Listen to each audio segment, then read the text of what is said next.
What's up, everybody? Welcome to another episode of New Money with Spencer and Solo. I'm Solo Ceesay, and today we have a mixed bag. We're going to be talking to Denver Biddle, Javon Carey, and Gigi Townsend. So I'm going to leave it at that. But again, thank you guys for joining us today, and we hope you enjoy the show.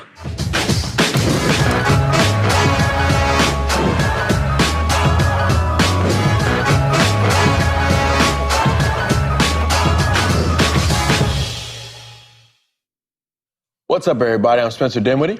And I'm Solo Ceesay. And this is New Money, brought to you by CoinDesk. Today, we are joined by three popular, obviously, social media presences, and I'll let them introduce themselves. Hi, my name is Gigi Townsend. I am an actress and somewhat social media influencer, but I guess one of the most popular things you could have seen me on this past year was portraying Cheryl Salt James on Salt and Pepper. There's a little accent there. You catch that? That's why you laugh. I'm Carey. I'm a social media influencer, comedian, producer, actor. I'm all on social media, so I can't say I'm not. But we out here, we doing what it do. I'm just getting to know my peoples here. What's up, everybody? My name is Biddle, hip-hop artist. I guess I'm a TikTok influencer. Probably know me most from my viral remix series, Sneaking in the Studio. Biggest remix was probably the What's Poppin' remix that I did, the Jack Harlow's thing. Had a trend that started back in, I want to say, like last October. 300,000 some videos made to it. It's pretty dope, so just happy to be here. Killer. So, sometimes on this show we have like the same type of genre, Instagram models or, YouTube guys, whatever. This is kind of a more varied show. So could you guys discuss what you were doing prior to kind of the career you're in now and how it got to where you are now? Just a little background. Honestly, for me, what I was doing prior to acting was playing with Barbies, because I started when I was 7. So my grandfather from the Fifth Dimension group with Marilyn McCoo and Billy Davis back in the 60s, he was actually an instrumental part to helping me get into the industry. He introduced me to my first agent. Well, see, I wish we was all like high class like that. But, Me too. But, we just started off, treating social media like it was a hobby, at least for me in the beginning. We had fun with it, and then we realized we can make it a business and, go global with it. Yeah. So, I'm just trying to... Subtle flex, by the way. You didn't say, like, around the world. You said global for sure. We trying to be global. So I see myself as already a global figure. So I'm trying to get on all platforms, no matter where it's at or what it is, just to, get seen. Dope. Yeah, I'm still growing myself, so kind of feel like the little fish here. But before I started, like with music and everything, I was kind of just a regular 13, 14-year-old kid playing video games and sports and everything. And I just had some friends in the neighborhood that were into like freestyling. Like whenever we'd be outside playing football, basketball, they'd be freestyling. And over time, it just started to pique my interest. I was a big fan of music always. And they were always rapping to beats of, songs that were popular at the time that, I used to listen to.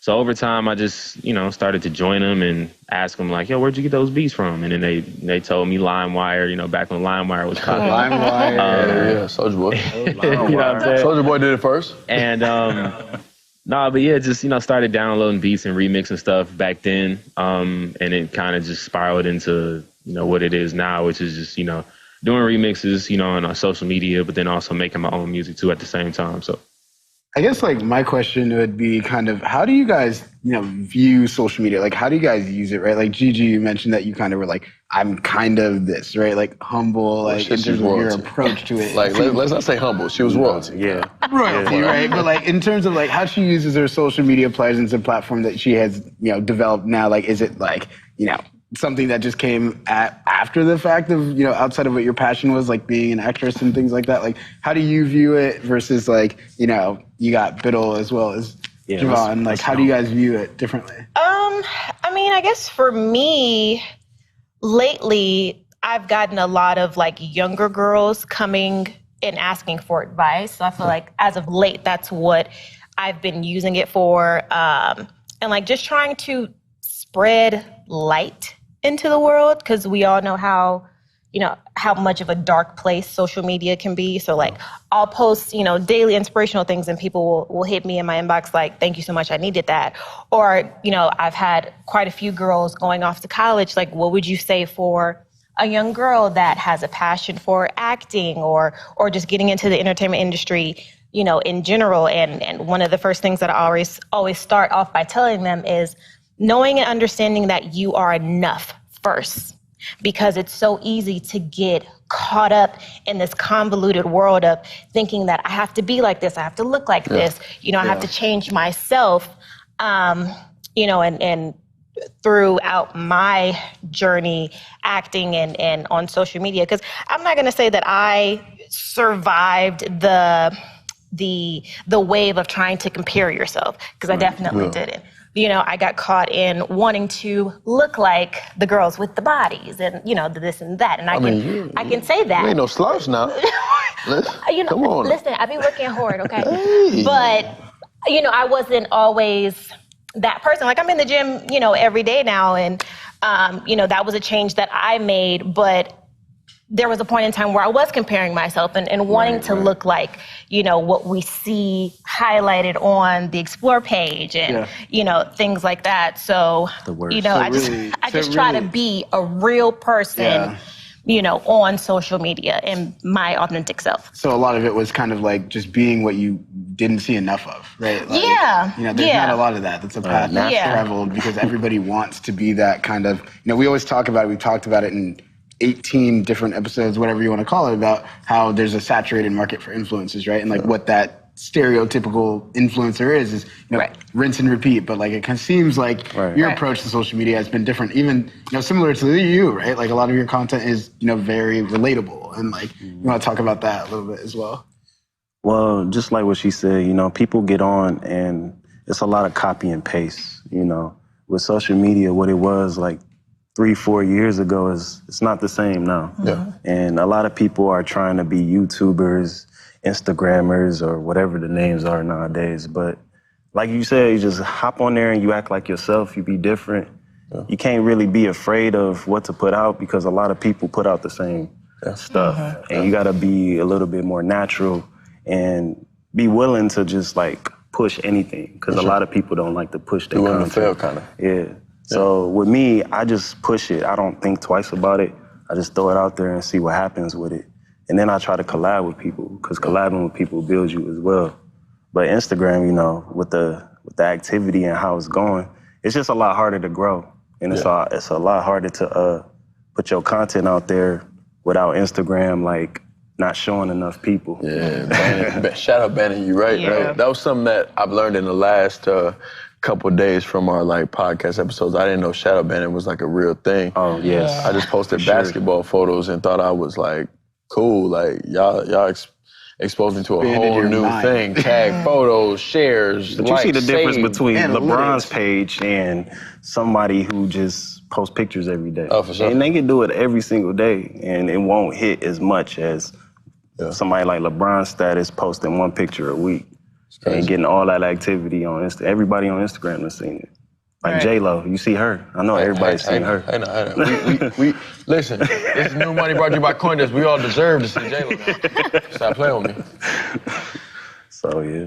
But in like addition to that, I mean, obviously social media, especially like, nowadays, it's the way that we communicate, right? And we just kind of have to just acknowledge that, because I feel like the more you fight it, particularly if you're trying to grow yourself like a personal brand or a company or what have you, you're going to be behind the curve because the people that do embrace it, the way that things are going now, and really just in history, like as things change and evolve, the people that are always like ahead of the curve or like quick to adapt are the ones that succeed, right? So the sooner you hop on to what's going on, the better.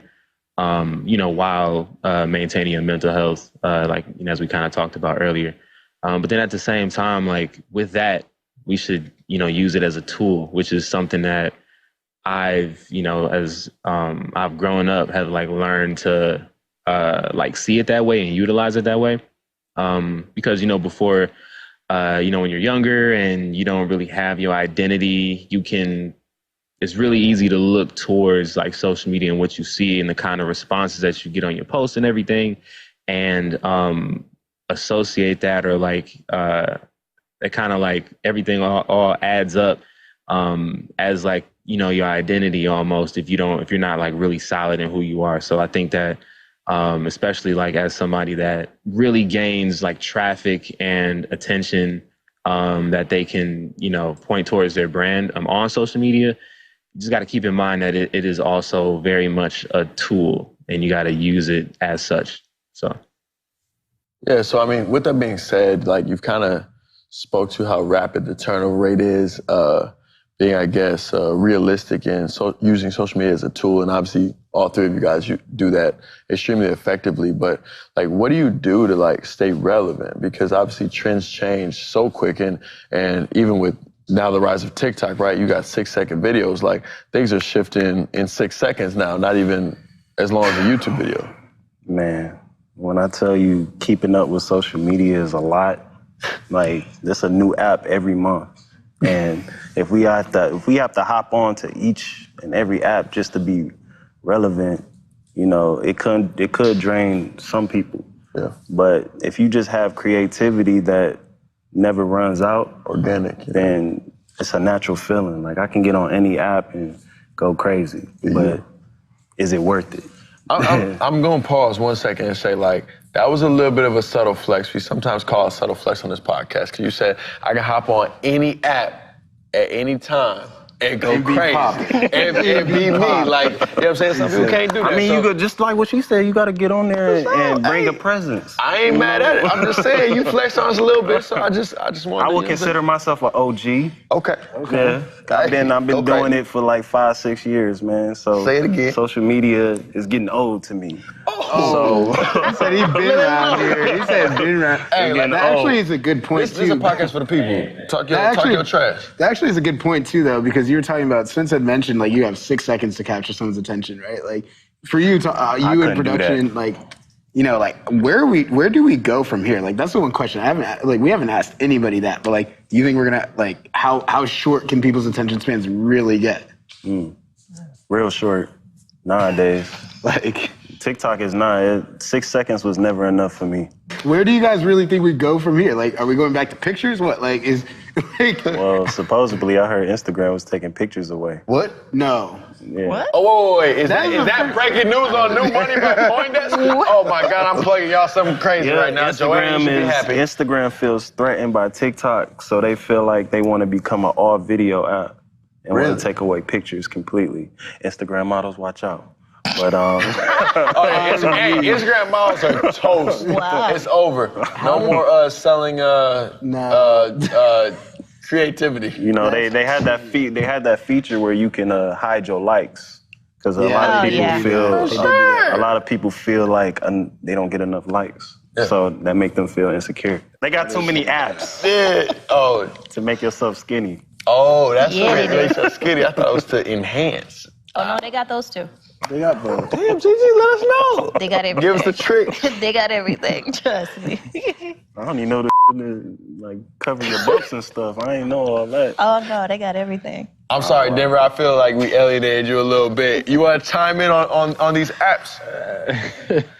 Nah, I was just listening, but I mean, I'm on TikTok, Instagram. I'm on everything.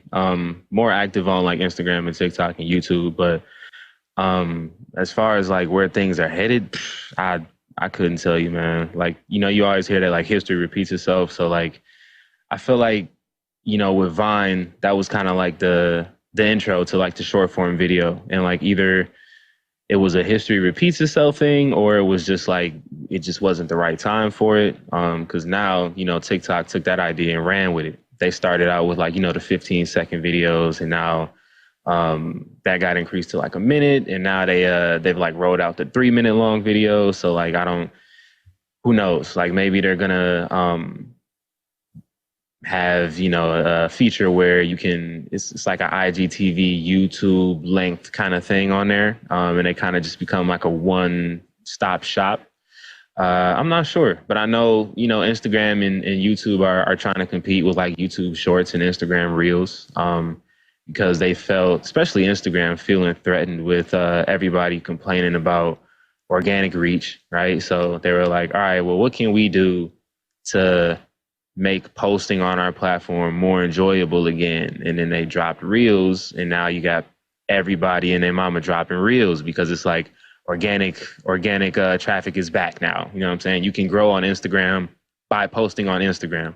So yeah, I don't know. It's interesting to watch though, for sure. Just everybody competing and like making new features to try to like wash out everybody else. So it's fun. Instagram is trying to compete so much, they don't realize that they're still original with pictures.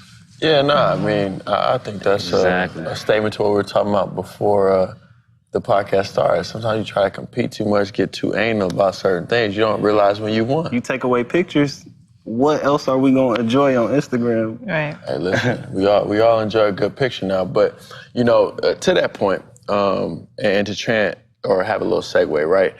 You guys all have experience in other forms of producing content, right? TV, movie, etc., right? How is that different from the social media hustle? Oh, no, we'll start with you, Royalty. We'll start with you, Royalty. You the stage. Superstar? I mean, it's different because it's not just you putting out your content. You're going up against, you know, in my case, the other girls that fit your criteria, or, you know, the breakdown of the character.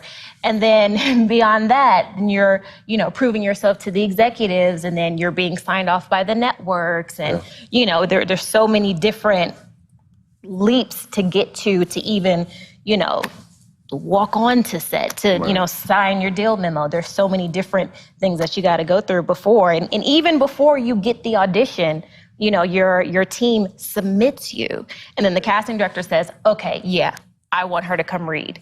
You know, so versus Instagram, it's like you can, you know, come up with a script and cast your friends and, you know, throw it out and it blow up, you know, overnight. Is it part of your package, like your social media presence, when it's like, you know, we want her to come back, like we want to, like, what is the selection process like really like, right? Like, because you're like, you know, obviously you might have like some sort of profile, you get a sense for like who this person is on paper, but is that social media presence an additional validating point, right? In terms of like how you think the, you know, casting works in general? Like, I don't personally know, but maybe. You could speculate. Maybe not. Not offer any advice, financial advice. New money. You getting better at plugging the podcast now. He didn't, for the first like 8 episodes, he never plugged it. So I'm always like, new money by CoinDesk. But now he's getting better at it. Sorry. But go ahead. But yeah, no, I can't personally speak to that. I don't know. But maybe, yeah. I mean, the only real difference is you get to choose to do whatever you want on the social media side. But people in the industry, it's still kind of like having a job. You know, you still getting told what to do and all this other stuff. It's fun, but, you know, they don't realize that it's work first. People outside the industry, when you in there, you realize it's work. But it's the same thing with social media. It's work, but you just more of your own boss. What would you guys tell your younger selves? Like in your life now, based off of where you guys have gone, like what would you guys tell your younger selves? Like, right, social media's changed a ton since you've been in it, right? Like you said, you're OG, you've been in it, right? You own it, you pop in any place you go, right? So like, what would you tell your younger self, like coming out and stuff like that? I wish social media was popping well, it kind of was, but I wish it was popping when I was in high school. I'd have been a whole different guy. That sounds like multi-million. That's what that sounds like to me. I'd have been a whole different guy. It's just throughout the years, we learn how to express ourselves a little bit differently. So I would just tell my younger self, you know, go out there more. Stop being afraid of what you think you are afraid of. Yeah. Because there's a lot of people that fear stuff before they even experience. So I would say just don't fear anything. Because right now I feel like I can't fear nothing. But when I was younger, I felt like it was competition with everybody. And I feel like a lot of people was in a better stage than me, so I had to get there. I think that's a dope lesson and something that we can, sorry, Denver, I'm gonna kick to you in a second, but something that we can give to the users, obviously, on New Money by CoinDesk, where we're not just about, obviously, the new money and how people monetize themselves, but also the educational process of that. And what you talked about in terms of not having fear applies across all industries, all demographics. Male, female, ethnic, non-ethnic, whatever you want to call it. Like, we all struggle with certain personal fears that sometimes hold us back. But, you know, what we realize is on the other side of fears is all that opportunity. And sometimes just going through that door will help us reach a higher self in a sense. So, you know, I think that was a great lesson. Sorry, Denver, didn't mean to cut you off. No, yeah, you're good. I was just going to say that, you know, I pretty much agree with that. I actually put a story on my Instagram yesterday just talking about being a perfectionist versus having standards. I feel like a lot of times people, for whatever reason, usually for like fear of judgment or just like overthinking, having like, you know, just that anxiety, they make the excuse of being a perfectionist when really it's just, you know, they're just afraid. They just have that fear.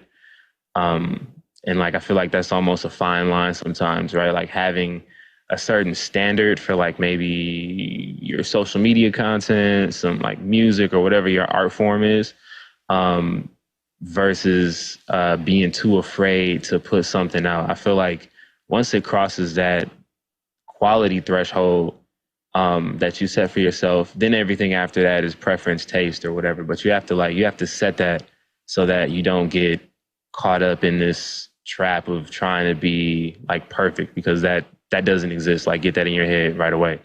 You know, just stop being fearful and, you know, just execute, because, you know, 9 times out of 10, or really 10 times out of 10, like, people don't care. And if they do care, they don't care about it enough or long enough, because people's attention spans are so short. So like, just put it out there, whatever it is. It's kind of like talking to a girl, you know, she can only say yes or no.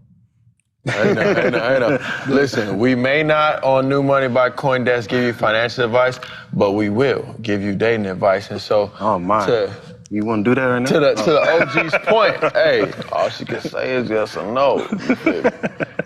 Yeah, I mean, I think also too, I guess one thing that I was curious about you guys is kind of, obviously we are on New Money, plugged it 8 times this episode, but in general, I like that y'all say money a lot too. Yeah, you know, well, let's talk about money, right? Let's talk about money, right? So like, what do you guys, in terms of like how you guys monetize this reach or your platform and things like that, how do you guys do that, you know, respectively in your guys' fields?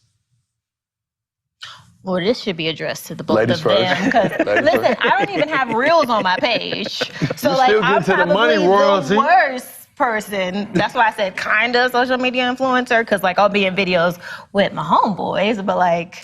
She ain't been in no video in about 4 years. No, but I did do videos, yes. So that's actually how we met. We would do like mashup videos. He was in, where were you, Texas? Yeah. And I was in Cali, and we would do like videos. Oh, she would send me videos, so I'll put them together. So yeah, that was collabing back then. When we didn't live in the same state, we would send videos and put the videos together and make it seem like we were together. Yeah.